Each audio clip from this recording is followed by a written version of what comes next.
वतन की हकीकत सबकी है, सत्यता अलग अलग नहीं है। इसलिए हम सब लोग जिस काम के लिए भेजे गए हैं, मौका और समय सुहावना उसने दिया है हम हिंदू मुसलमानों को, उसका मुफीद उत्तम से उत्तम लाभ उठाना चाहिए, लेना चाहिए। जो ऐसे मुफीद मौके को, शुभ अवसर को चूक जाते हैं, खो देते हैं, वो सब के सब रोते हैं। हम कभी कभी मुसलमानों की तरफ देखते हैं कि इनमें अगर एक चीज छूट जाए तो इनमें बड़ा अहमियत, अदब और बड़ा भाव, क्योंकि किसी मजहब के बारे में कुछ कहते नहीं। वो ये समझते हैं कि जहां खुदा की बात है वहां कुर्बान होना, जहां अल्लाह की बात वहां शहीद होना। किसी मजहब की कोई बात नहीं करते हैं, लेकिन बस यही है कि जो जायका जो लग गया ये अगर छोड़ दिया जाए तो ये बड़े साधु कहलाने लगे। लेकिन हमको यकीन है, भगवान पर, खुदा पर यकीन और विश्वास है कि खुदा इनको भी जहन देगा, इनको भी अक्ल देगा और इनमें भी ये समझ आ जाएगी कि कुरान में कहीं नहीं लिखा है कि किसी रूह पर जुल्म करो। उसमें कुरान में ये लिखा हुआ है कि जो मेरी रूहों पर रहम करता है उस पर मैं रहम करता हूं, और जो मेरी रूहों पर रहम नहीं करता उस पर मैं कदाप रहम नहीं करता हूं। वो जुल्म करने वाली, जो जिस्म में रूहें जुल्म करती हैं, अपने हकूक और अधिकार को पाकर उन रूहों को मैं सजा देने के लिए दोजख में भेज दिया करता हूं। कुरान और वहां फकीरों की किताबों में जो लिखा गया वो कलाम है, वो उसके कलाम है। उस पोल पर, उस जिस्म पर, उस मस्जिद पर होकर के बोले, ये वो बोलता है, वो इंसान नहीं बोलता। जिसकी रूह उसके साथ जुड़ जाती है, उसकी हो जाती है, उसका मिलाप कर लेती है, वो बोलता है, और वही पैगाम लाने वाला पैगाम का फकीर होता है। लेकिन हम लोग उन फकीरों को क्या समझते हैं कि जिनके पास धन दौलत न हो वो फकीर है। फकीर उसको कहते हैं जो उसको पा लेते हैं, उसको देख लेते हैं, जो उसका दीदार करते हैं, वो होते हैं सच्चे फकीर। और वो उसकी हकीकत से वाकिफ होते हैं, वो आलिम है। वो दुनिया के आलिम नहीं, आलम बनाने वाले के आलिम, उसको बताने वाले वो फकीर होते हैं। लेकिन हमको ये भी बात नहीं, हिंदुओं की किताबें, धर्म पुस्तकें क्या कहती हैं उसको भी छोड़ दिया। अब सब आए गंगा जी के किनारे, हिंदू मुसलमान ईसाई बैठ के गंगा जल मोहब्बत का, प्यार का पिए, तरावट आए, ठंडी लगे, दिल और दिमाग साफ हो, बुराई को मिलजुल कर गिन गिन करके छोड़ें। आज से ये काम नहीं करेंगे, कल से ये नहीं करेंगे और परसों से ये नहीं करेंगे। 2 दिन, 4 दिन, 4 महीने में धीरे धीरे गिन के बैठ बैठ करके अपनी बुराई को एक दूसरे को सुना दो। पहले मुझ में इतनी थी और अब इतनी निकाल दी, इतनी और रह गई, और बिल्कुल एकदम से चंगे हो जाओ, साफ दिल का उजरा साफ करो। उसके आने जाने के लिए वो आना चाहता और जाना भी चाहता है। ये उसी की रूह है, वो जाना चाहती है और वो रूह के लिए आना चाहता। तो दिल का उजरा साफ करो। एक मन लाखों तमन्ना, और उस पर भी दुनिया की न मालूम कितनी ख्वाहिशें। अगर उसे लाना चाहते हो तो जरा ये तो साफ कर लो। नहीं कैसे काम, तो गिन गिन करके मेल जोल मिलाप के साथ फकीरों के पास पहुंच करके सब कुछ मिलता है, कोई चीज बाकी नहीं होती है। तुम्हारी लेने में कमी, उनके देने में कोई कमी नहीं। अगर उन्होंने दे भी दिया है तो तुमने फेंक दिया। और दे भी दिया है तो तुम रख ना सके, और देना चाहते हैं तुम लेना नहीं चाहते हो। उन फकीरों और महात्माओं के पास किसी चीज की कोई कमी नहीं है, सब कुछ उनके पास रहता। जो जो उनके पास में गए और जाकर के जिन्होंने लिया ले लिया। इसलिए वो साजी सबकी दौलत और संपत्ति होते हैं इस देश में, और सबके होते हैं। हिंदू मुसलमान ईसाई उनको बांट नहीं सकते हैं, वो सब इंसान और मनुष्यों के होते हैं। और सबसे बड़ी बात ये होती है कि सब रूहों और जीवात्माओं के होते हैं, उसमें कोई भेदभाव नहीं।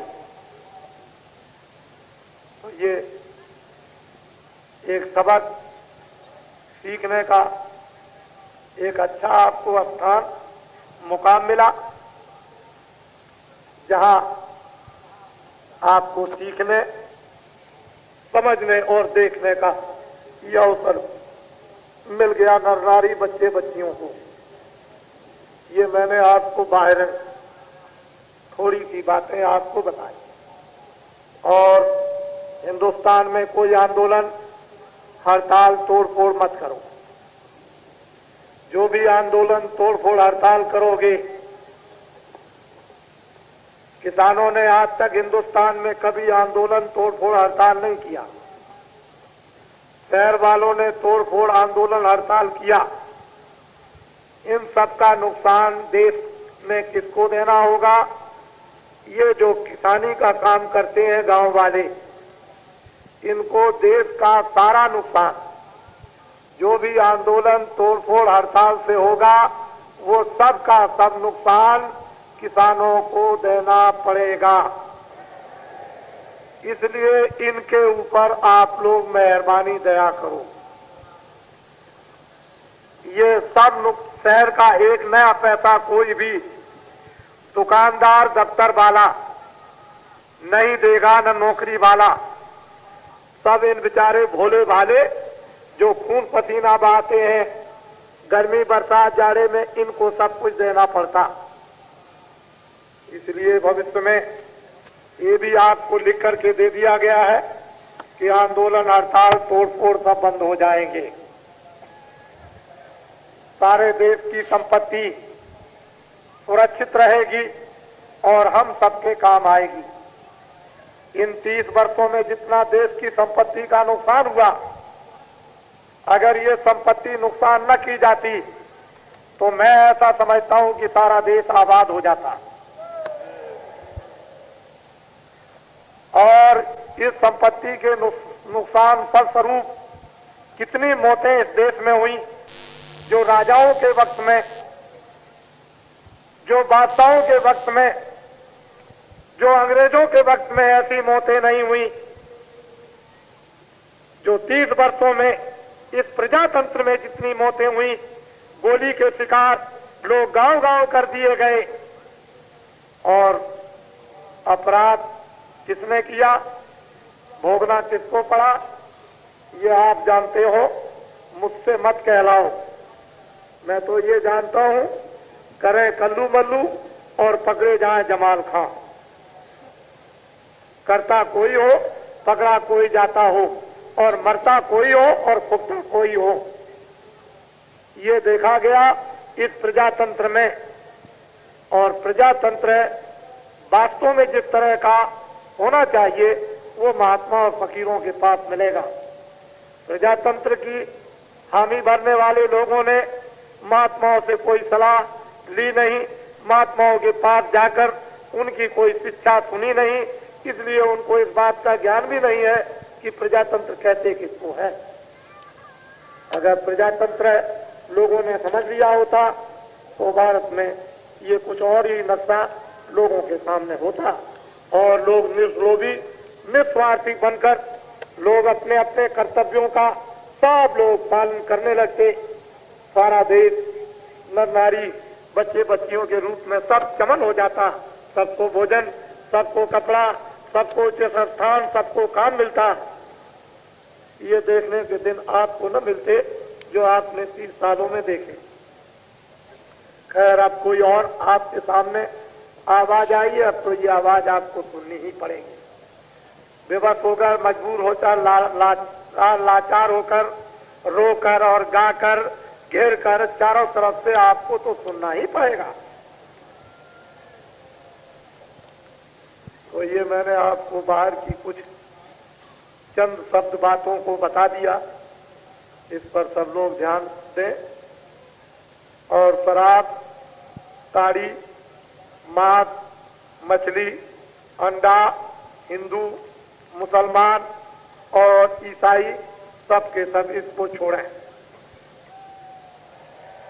ये गंदी चीजें हैं, ये शमशान और कब्रिस्तान है, इस पेट को मत बनाओ।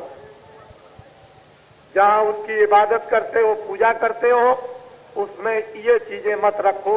सड़ी गली मुर्दा फेंका जाता है, मिट्टी फेंकी जाती है और फिर स्नान किया जाता है, कपड़े बदले जाते हैं, फिर संस्कार किया जाता है शुद्धि का। क्या ये काम हिंदू मुसलमानों में होते हैं, लेकिन आप मुर्दा रखते हो इसमें पेट में, तो कितना बड़ा गुनाह और पाप कर्म करते हो। जब दूसरों को जलाते हो, दूसरों को काटते हो, दूसरों को मारते हो, तो वो भी तुमको मारेंगे और वो भी काटेंगे और वो भी जलाएंगे और वो भी क्या क्या करेंगे।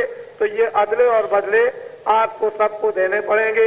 ये तो आपको जानना ही चाहिए, इसलिए आप बचो। मौका है, समय है, इन कामों को छोड़ो, सब किताबों को रखो, उनको फिर दोबारा उल्टो, उनको पढ़ो, लोगों से पढ़ाओ। एक एक कलाम, एक एक शब्द, एक एक दोहा, किस समय की कौन सी घटना क्या थी, उस समय के इतिहास को आपको जानना है। जब लोगों के लिए अन्न का दाना नहीं मिलता था, जब कभी अकाल आया होगा, भुखमरी आई होगी, उस समय पर प्राणों की रक्षा के लिए उस समय पर कह दिया होगा कि किसी तरह से प्राणों की रक्षा कर लो।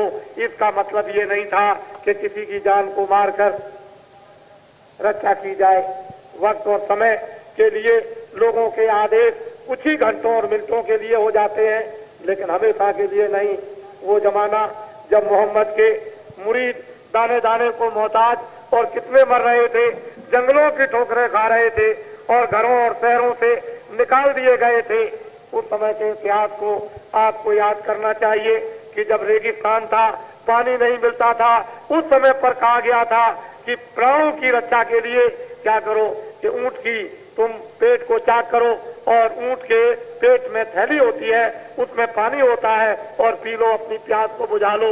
इसका मतलब ये नहीं है कि रेगिस्तान में अब पानी हो गया तो ऊंट को मारा जाए, ये मतलब इसका नहीं है। समय की बात होती है, जब सामने गंगा जल बह रहा है तो फिर क्या जरूरत है आपको? गंगा जल सामने खूब पियो, दरी सरिता नदी आपके सामने बहती हो, फिर क्या आपको आवश्यकता है? इसलिए समय समय की बात हुआ करती है ऋषियों मुनियों की। इस समय कैसा समय आ गया, कैसा किस समय पर आ गया, समय बदलता रहता है। वैसा ही जीवात्माएं आती रहती हैं नाना युगों के कर्मों के आधार पर। उस समय किस तरह का लोगों ने यहाँ जन्म लिया है, कैसी कैसी आत्माओं ने, समय आ जाता है तो उस समय के इतिहास बन जाते हैं। हम लोगों को हर समय इतिहास को यानी नहीं घटाना चाहिए कि आज भी वही चीजें काम दे रही हैं जो पहले देती थी। अब बदलो अपने आप, अच्छा काम सब मिलजुल करके करो तो ठीक है। अब मैं कुछ सत्संग सुनाना चाहता हूँ, थोड़ा सा सुन लीजिए। अभी मैंने सत्संग चालू नहीं किया, लेकिन ये भी बातें जरूरी है। बगैर इसके सत्संग सुना दिया जाए तो आपकी समझ में क्या है? कुछ नहीं है। हम आज देखते हैं अंदर तो हमारे विद्वान है, वो तो वेदों का स्थान है, विद्वत, वहां तो कोई कपड़ा पहन के जा ही नहीं सकता है, लेकिन वेद है अंदर और लवेद है बाहर। जो गोलाचार चक्कर है उसमें तो हमारा है और अंदर जो है वो विद्वानों का है, उसमें हम कोई दखल देते नहीं। हम कुछ नहीं बोलते हैं, जैसा आप चाहे अंदर करें। और वो भी विधि विधान के साथ। लेकिन गोल चक्कर जो है वो हमारा नबील है, उसमें हम जैसा चाहेंगे वह काम करेंगे। उसमें हिंदू आए, उसमें मुसलमान आए, उसमें देवी आ जाए। आज कई एक हमने देखा कि वहां पर हमारे मुसलमान भाई भी डाल रहे, बहुत अच्छा, उनको भी उसका हक मिलेगा। उनकी देवियां हैं वो भी डालें, उनको भी फायदा होगा, उनको भी लाभ होगा, उनकी भी मुरादें बहुत सी पूरी होगी। अगर हिंदुओं की मुरादें पूरी हो सकती हैं तो उनकी भी मुरादें पूरी होंगी। अगर हिंदुओं को कुछ जरूरत पड़ती है अपनी कामना की तो उनको भी मुरादों की जरूरत पड़ती है, चाहे औलाद हो, चाहे कपड़े हो, चाहे अपने खामिद के लिए हो, चाहे अपने पत्नी के लिए हो या अपने और किसी के लिए हो, अपनी बीमारी के लिए हो, अपने रोग के लिए हो, उनको भी तो जरूरत है। अरे वो भी तो स्त्री है, औरत है, वो कोई मतलब दूसरी शकल तो नहीं है। कपड़ा चाहे बुर्का डाल लो, कपड़ा चाहे आप कमीज पहन लो, लेकिन यह है कि स्त्री पुरुषों की शकल तो एक ही, बनावट तो एक ही है, उसमें कोई फर्क नहीं और रूह में भी कोई फर्क नहीं जीवात्मा में। हमको बहुत खुशी हुई इस बात को सुन करके कि वो लोग भी अपनी मुरादों को पूरा करने के लिए आए। और उन सबको ये जानना चाहिए कि ये मोहब्बत और प्रेम का